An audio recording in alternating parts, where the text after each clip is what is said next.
పశ్చిమ బెంగాల్లో చీకటి పాలన అంతమైంది, సూర్యోదయం జరిగింది. సువేందు అధికారి సూర్యుడిలాగా అక్కడ ఉదయించాడు. డీజీపీతో సువేందు అధికారి భేటీ అయ్యారు. దేనికి? అయితే సీఎంగా ఛార్జ్ తీసుకున్న తర్వాత సువేందు అధికారి ఏమేం కీలక నిర్ణయాలు తీసుకున్నాడు? బంగ్లాదేశ్ నుంచి వస్తున్నటువంటి చొరబాటుదారులకి వెస్ట్ బెంగాల్ అనేది ఒక రాజమార్గం అయిపోయింది. శంతను సిన్హా పైన ఇంటిపైన ఈడీ అధికారులు సోదాలు చేస్తున్నారు. నమస్తే, వెల్కమ్ టు వ్యూ పాయింట్. పశ్చిమ బెంగాల్లో చీకటి పాలన అంతమైంది, సూర్యోదయం జరిగింది. సువేందు అధికారి సూర్యుడిలాగా అక్కడ ఉదయించాడు. ఇది అక్కడ సామాన్య ప్రజలు కూడా చెప్పుకుంటున్నటువంటి విషయం. ఇప్పటికీ కూడా సెలబ్రేషన్స్ కొనసాగుతూ ఉన్నాయి. చాలామంది ఎన్నికల ముందు కానీ ఎన్నికల తర్వాత కానీ విమర్శించింది ఏంటంటే, ఏమొస్తుందిలే, ఇప్పుడు బీజేపీ పవర్లోకి వచ్చినంత మాత్రాన ఏదైనా అద్భుతాలు జరిగిపోతాయా, రాత్రికి రాత్రి మొత్తం ఏమైనా రూపురేఖలు మారిపోతాయా అని విమర్శించిన వాళ్ళు కూడా ఉన్నారు. అయితే ఈ సందర్భంగా చెప్పుకోవాల్సింది, బీజేపీ పవర్లోకి వచ్చిన తర్వాత ఫస్ట్ 48 అవర్స్లో లేదా మొదటి 2-3 రోజుల్లో ఏం జరిగింది, అయితే సీఎంగా ఛార్జ్ తీసుకున్న తర్వాత సువేందు అధికారి ఏమేం కీలక నిర్ణయాలు తీసుకున్నాడు, ఇది మనం మాట్లాడుకోవాల్సింది. ఎందుకంటే ఇది చాలా కీలకం. ఇప్పుడు విమర్శించారు కాబట్టి విమర్శించడం నిజానికి చాలా అరాచక పాలన జరిగింది, అన్యాయమైనటువంటి పాలన జరిగింది, లా అండ్ ఆర్డర్ పూర్తిగా కంట్రోల్ తప్పింది. వీటి విషయాల గురించి మనం చాలాసార్లు మాట్లాడుకున్నాం. ఈ వచ్చినటువంటి 48 గంటల్లో, బీజేపీ పవర్లోకి వచ్చినటువంటి 48 గంటల్లో జరిగినటువంటి మార్పు ఏంటి, తీసుకున్నటువంటి నిర్ణయాలు ఏంటి, కీలకమైనటువంటి నిర్ణయాలు చాలా జరిగాయి. బట్ కీలకమైనటువంటి నిర్ణయాల గురించి మాట్లాడుకుందాం. ఫస్ట్ సీఎం వచ్చిన తర్వాత 16 మంది ప్రభుత్వ అధికారుల్ని కొంతమందిని తొలగించడం జరిగింది. కొంతమందిని ప్రాధాన్యత లేనటువంటి పదవుల్లోకి లేదా ఇతర ప్రాంతాలకి ట్రాన్స్ఫర్ చేయడం జరిగింది. 16 మంది ప్రభుత్వ అధికారుల్ని ఈ విధంగా చేశారు. కారణం ఏంటంటే, వాళ్ళపైన చాలా ఆరోపణలు ఉన్నాయి. గడిచిన 10-15 సంవత్సరాల్లో అవినీతి ఆరోపణలు ఉన్నాయి. వాళ్ళకి కావాల్సిన వాళ్ళకి బంధుప్రీతి ఫేవర్ చేసుకున్నారు, సిఫారసులు చేశారు. లెక్కాడొక్కాలైనటువంటి ఆరోపణలు, చాలా మితిమీరినటువంటి ఆరోపణలు చాలామంది మీద ఈ 16 మందిపై కూడా ఉన్నాయి. వాళ్ళని ముందు అక్కడి నుంచి ఆ పోస్టుల నుంచి తొలగించి కొంతమందిని పూర్తిగా సస్పెండ్ చేశారు. కొంతమందిని పెద్దగా ప్రాధాన్యత లేనటువంటి పోస్టులకి లేదా ఇతర వేరే సిటీలకు కూడా ట్రాన్స్ఫర్ చేయడం జరిగింది. ఇది ముందుగా చేశారు. ఇక బీజేపీ ఎప్పటి నుంచో చెబుతుంది, చాలామంది ఆందోళన వ్యక్తం చేసింది, బీఎస్ఎఫ్కి ఇవ్వాల్సినటువంటి ల్యాండ్ అలొకేషన్, ఫెన్సింగ్. ఎందుకంటే ఇది చాలా చాలా కీలకం. ఒక గేట్వే లాగా అయిపోయింది, రాజమార్గంలాగా అయిపోయింది. బంగ్లాదేశ్ నుంచి వస్తున్నటువంటి చొరబాటుదారులకి వెస్ట్ బెంగాల్ అనేది ఒక రాజమార్గం అయిపోయింది. ఇక్కడి నుంచి గడిచిన 15 ఏళ్లలో కొన్ని వేల సంఖ్యలో, లక్షల సంఖ్యలో కొంతమంది ఈ రావడము, అక్కడి నుంచి దేశవ్యాప్తంగా స్ప్రెడ్ కావడము, కొంతమంది సొరంగాల మార్గాల ద్వారా కూడా రావడము, మనం గతంలో వార్తలు కూడా చెప్పుకున్నాం. సీక్రెట్ టనల్స్ని నిర్మించి వాటి ద్వారా కూడా చాలామంది ఇన్ఫిల్ట్రేటర్స్ దేశంలోకి చొరబడి వచ్చేసారు. ఇప్పుడు దాన్ని అడ్డుకట్ట వేయడానికి ఈ రిమైనింగ్ మమతా బెనర్జీ ఏదైతే మొండికేసిందో, ల్యాండ్ అలొకేషన్ చేయకుండా, భూమిని కేటాయించకుండా, ఇప్పుడు దాన్ని కేటాయిస్తూ మొట్టమొదటి సంతకం సువేందు అధికారి ఆ ఫైల్ పైనే చేశారు. ఎస్, ఈ భూ కేటాయింపు జరుగుతోంది. ఈ ప్రక్రియ 45 రోజుల్లో పూర్తి కావాలి. నెలలు సాగదీస్తామంటే కుదరదు. 45 డేస్లో ఈ ప్రక్రియ జరగాలి. It should be the first priority అని చెప్పి స్పష్టమైనటువంటి ఆదేశాలు ఇవ్వడం జరిగింది. ఎందుకంటే బడ్జెట్కి ఇప్పటికే ప్రాబ్లం లేదు. కేంద్రం బడ్జెట్ అలొకేషన్ ఎప్పుడే చేసేసింది. అక్కడ మిగిలిన చిక్కుముడల్లా ఏంటంటే ల్యాండ్ అలొకేషన్, భూమి కేటాయింపు. ఆ భూమి కేటాయింపు కూడా జరిగిపోయింది. దీనికి సంబంధించి అధికారులందరికీ కూడా యుద్ధ ప్రాతిపదికన చర్యలు జరగాలి. ముందు అది కట్టడి, ఫెన్సింగ్ పడిపోవాలి అని చెప్పి ఆదేశాలు ఇవ్వడం జరిగింది. నెంబర్ 3, డీసీపీగా ఉన్నటువంటి కోల్కతా డీసీపీగా, డిప్యూటీ కమిషనర్ ఆఫ్ పోలీస్గా ఉన్నటువంటి శంతను సిన్హా పైన ఇంటిపైన ఈడీ అధికారులు సోదాలు చేస్తున్నారు. ఎందుకంటే ఈ శంతను సిన్హా మమతా బెనర్జీ చేసినటువంటి స్కాముల్లో, నేరపూరిత కార్యకలాపాల్లో కోల్కతా చాలా పట్టున్నటువంటి ప్రాంతం. టీఎంసీకి ఒక స్ట్రాంగ్ హోల్డ్ అది. ఈమె చేసినటువంటి అన్ని చాలా చీకటి కార్యకలాపాలకు, చీకటి నేర దందాలకు, వీటన్నిటికీ కూడా ఇతను దగ్గరుండి నడిపించాడనేటువంటిది చాలా సీరియస్ ఎలిగేషన్స్ ఉన్నాయి ఈ శంతను సిన్హా పైన. ఇప్పుడు ఈ శంతను సిన్హా ఇంటిపైన అలాగే అతనికి చెందినటువంటి ఇతర కార్యాలయాలపై కూడా ఈడీ అధికారులు సోదాలు చేస్తున్నారు. మొత్తం లెక్కలు ఎక్కిస్తారు, ఏది వదిలిపెట్టేటువంటి ప్రసక్తి లేదు. అలాగే ఇదివరకే ఈ డీసీపీ పైన లుకౌట్ నోటీసులు కూడా జారీ చేయడం జరిగింది. అంటే ఎక్కడికైనా జనరల్గా ఇలాంటి ఆరోపణలు వచ్చినప్పుడు ముందుగానే తెలివిగా ఏం చేస్తారంటే ముందు దేశం దాటి వెళ్ళిపోతారు. సో దేశం దాటి వెళ్ళడానికి అతనికి అవకాశం ఇవ్వకుండా లుకౌట్ నోటీసులు ఇప్పటికీ ఇవ్వడం జరిగింది. కాబట్టి అతను ఎక్కడికి తప్పించుకోవడానికి లేడు. ఇతన్ని పట్టుకుని విచారిస్తే మొత్తం మమతా బెనర్జీ చేసినటువంటి చాలా వరకు అన్యాయాలు, అక్రమాలు, స్కామ్లు, పర్టికులర్గా ఆ రీజన్లో కోల్కతా పరిసర ప్రాంతాలు ఇవన్నీ కూడా బయటపడితే ఆ పని కూడా చేయడం జరిగింది.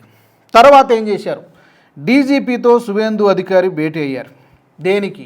దేనికి అంటే వెస్ట్ బెంగాల్లో ముందు నుంచి ఉన్నటువంటి సమస్య మమతా వచ్చిన తర్వాత మరింత ఎక్కువైంది. లా అండ్ ఆర్డర్ కంట్రోల్లో లేదు. పూర్తిగా మైనారిటీ అపీజ్మెంట్ పేరుతోటి ఒక రాక్షస పాలనలాగా అనాగరికమైనటువంటి ఒక సివిలైజేషన్ అనేది ఏం లేదు. మహిళలపై ఇష్టారాజ్యంగా దాడులు, రేపులు, మర్డర్లు, మానభంగాలు ఇవన్నీ కూడా ఎన్ని చూసాం మనం. ఆర్జీకర్ మెడికల్ కాలేజ్ ఉదంతంలో దేశవ్యాప్తంగా సంచలనమైంది. అది జరిగిన తర్వాత ఇంకొక లా స్టూడెంట్ పైన కూడా అలాంటి ఉదంతం జరిగింది. ఇవి మీడియాలో హైలైట్ అయినటువంటి సంఘటనలు, మీడియాలో హైలైట్ కానివి, మీడియాలో పెద్దగా రిపోర్ట్ కానటువంటి సంఘటనలు కోకొల్లలు వెస్ట్ బెంగాల్లో. కాబట్టి ఇలాంటి సంఘటనలన్నీ కూడా ఇక మీద జరగకూడదు, ఇది ఆగాల్సిందే. ఈ గూండా రాజ్ అంతం చేస్తామని చెప్పి బీజేపీ మాటిచ్చింది. అమిత్ షా గారు చాలా స్పష్టంగా చెప్పారు, ఈ గూండా రాజును అంతం చేస్తాం, రామరాజ్యాన్ని స్థాపిస్తాం అని చెప్పి ప్రామిస్ చేశారు. దానికి అనుగుణంగానే డీజీపీతో, డైరెక్టర్ జనరల్ ఆఫ్ పోలీస్తో భేటీ అయ్యి చాలా స్పష్టమైనటువంటి ఆదేశాలు ఇచ్చారు. ఏదో ఆషామాషి ఇంతవరకు ఒక లెక్క, మమతా ఉన్నప్పుడు ఒక లెక్క, ఇప్పటి నుంచి ఒక లెక్క ఉంటుంది. కాబట్టి దానికి అనుగుణంగానే మీరు కూడా యాక్షన్ తీసుకోవాలి అని చెప్పి డీజీపీకి చాలా స్పష్టమైనటువంటి ఆదేశాలు ఇవ్వడం జరిగింది. ఎక్కడెక్కడైతే రౌడీ షీటర్లు ఉన్నారో గతంలో కూడా చెప్పారు, గూండాలు ఎవరైనా ఉంటే, టీఎంసీ గూండాలు ఉంటే ఇప్పుడే లొంగిపోండి, సరెండర్ అయిపోండి, తర్వాత మీకు దాక్కోవడానికి స్థలం కూడా ఉండదని చెప్పారు. ఇప్పుడు అలాంటి వాళ్ళందరినీ కూడా ఏరివేసేటువంటి ప్రక్రియ కొనసాగుతోంది. లొంగిపోయిన వాళ్ళు లొంగిపోతున్నారు, పారిపోవడానికి ట్రై చేస్తే వాళ్ళ కాళ్ళు విరగొడుతున్నారు. ఆ ప్రాసెస్ కూడా, ఆ ప్రక్రియ కూడా జరుగుతోంది. ఇక నెంబర్ 5, మమతా పరిపాలనకు సంబంధించినటువంటి 3 టర్ములో 15 సంవత్సరాలు పరిపాలించారు కాబట్టి ఆమె దీనికి సంబంధించినటువంటి డాక్యుమెంట్స్, ఫైల్స్ ఇవన్నీ కూడా సేకరించేటువంటి పనిలో ప్రస్తుతం ఉన్నటువంటి అధికారులు ఉన్నారు. కారణం ఏంటంటే దీంట్లో చాలా లెక్కలు ఉంటాయి. ప్రాజెక్టులకి ఎంత బడ్జెట్ కేటాయించారు, ఎంత ఖర్చు పెట్టారు, అందులో ప్రభుత్వ ధనం ఎంత, అందులో ఎంతమంది ఎంత నొక్కేశారు, ఈ లెక్కలన్నీ కూడా సెక్రటేరియట్లో ఉన్నటువంటి ఫైల్స్ చాలా చాలా కీలకం.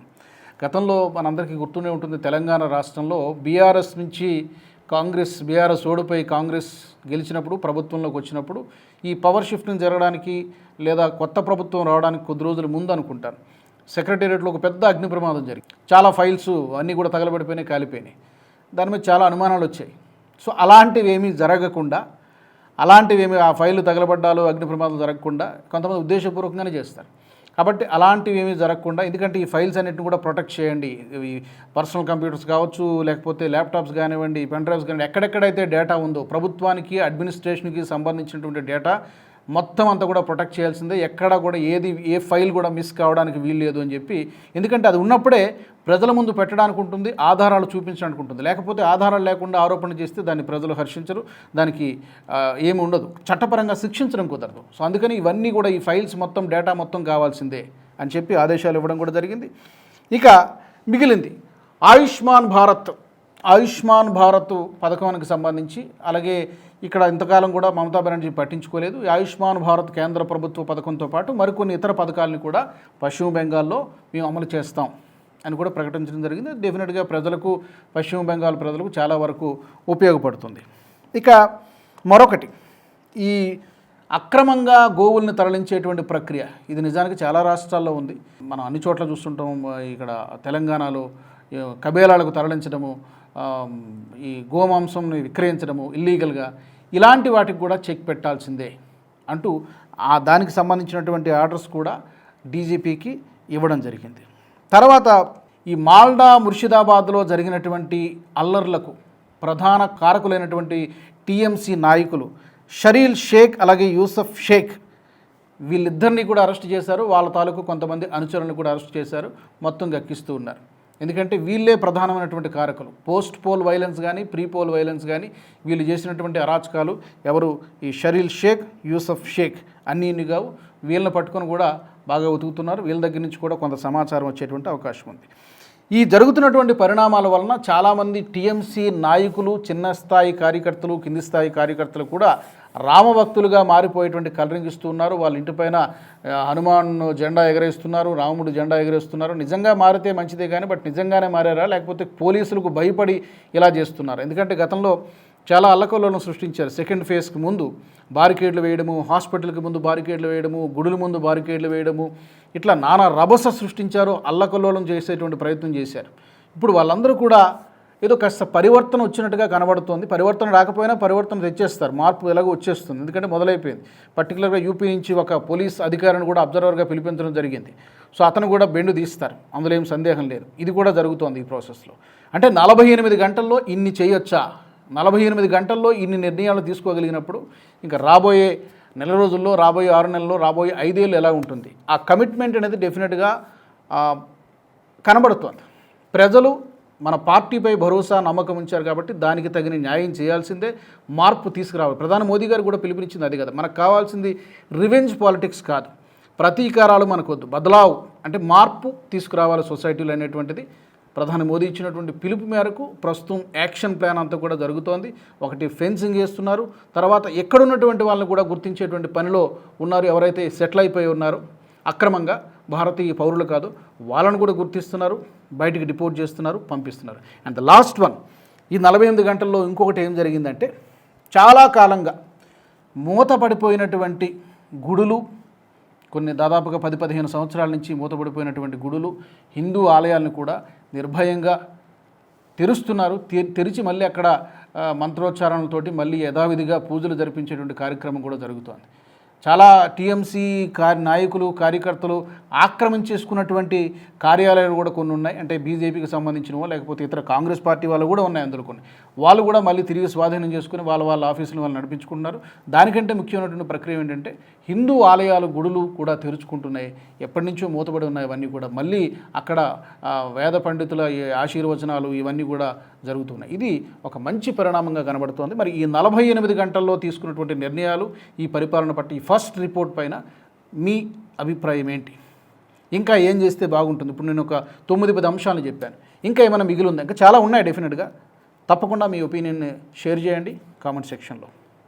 వచ్చే ఎపిసోడ్లో మళ్ళీ మరొక ఇంట్రెస్టింగ్ టాపిక్తో కలుస్తాను. జై హింద్. ఈ వీడియో మీకు నచ్చినట్టయితే లైక్ చేయండి, 10 మందికి షేర్ చేయండి. అలాగే కామెంట్ల రూపంలో మీ అభిప్రాయాలను మాతో పంచుకోండి. Nationalist hub group of channels ను సబ్స్క్రైబ్ చేసుకుని తెలుగునాట జాతీయవాద జర్నలిజాన్ని ప్రోత్సహించండి. ఈ వీడియో కింద ఉన్న బెల్ ఐకాన్ పై క్లిక్ చేయడం మర్చిపోవద్దు.